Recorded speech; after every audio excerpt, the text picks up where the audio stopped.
The Stories of the Months and Days, by Reginald C. COUZENS. Chapter 15. Monday, the Day of the Moon. The moon, like the sun, was an object of wonder in the days of old, and was worshipped almost everywhere in some form or other, but it does not play quite so important a part in story as the sun. Since a moon is paler than the sun and its light soft and gentle, it was often regarded as being a chariot driven by a woman, but the course of the moon goddess across the sky was similar to that of the sun god. Diana, the moon goddess of the Greeks and Romans, known also as Cynthia, Phoebe, and Artemis, was the twin sister of Apollo, and drove a golden chariot drawn by milk-white horses.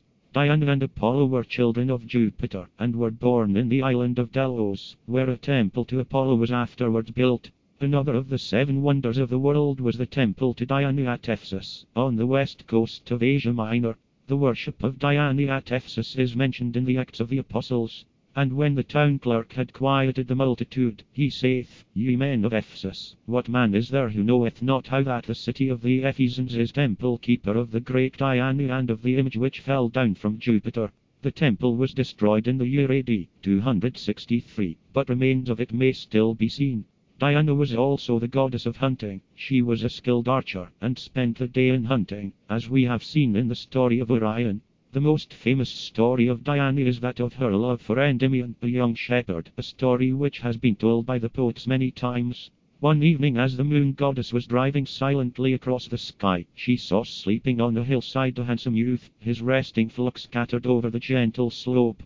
Attracted by his beauty, Diana stepped from her chariot and gazed long at his face, then softly stooping, she kissed him lightly on the lips. Endymion, half wakened by her touch, caught a fleeting vision of the fair goddess as she hastened to her chariot. Filled with wonder at the sight, he rose quickly and rubbed his eyes, but all he saw was the bright moon floating across the dark sky, and he thought that he had been dreaming.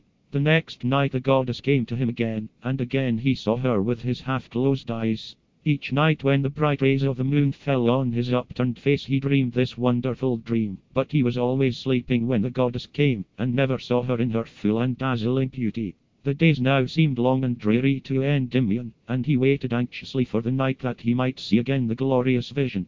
Diana was filled with dread at the thought that a beautiful youth would lose his beauty as the years went by, and at last she cast a spell over him while he slept, so that he should never wake again, and carried him away to a cave in a mountainside known only to herself. There the loving Diana paused each night in her journey across the sky, and gazed on the face of the fair Endymion.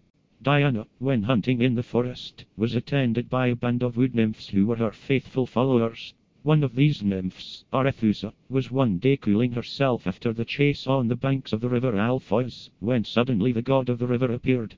The startled nymph ran quickly into the woods, but the god Alpheus pursued her, telling her that he loved her and that she need fear no harm. Arethusa was too frightened to listen to the god, and ran on, till at last, worn out, she prayed to Diana for help.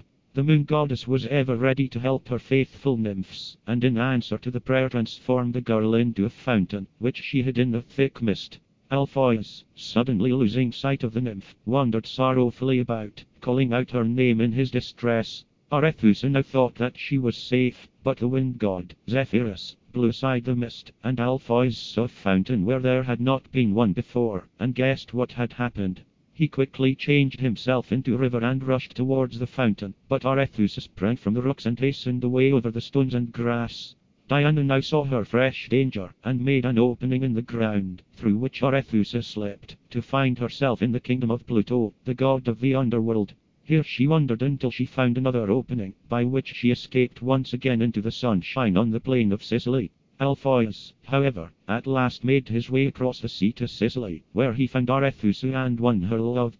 The Greeks believed that flowers cast into the river Alpheus in Greece were carried by the river as gifts to his lover, and appeared later in the fountain of Arethusa in Sicily. Among the Egyptians the moon was regarded as a god, who was named Thoth, the measurer. He was also the god of wisdom, invention, writing, and magic. He was one of the earliest of the Egyptian gods, having come into being at the same time as Ra, the sun god, and it was he who was said to have created the world. The Romans compared him with Mercury because, like Mercury, he invented writing.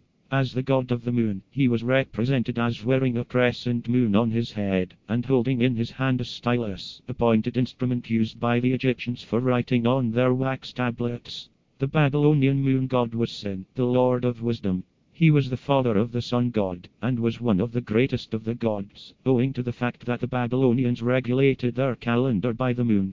The Angles and Saxons believed that the moon was driven across the sky by Mani, the son of a giant, in a golden chariot drawn by a horse named the All-Swift.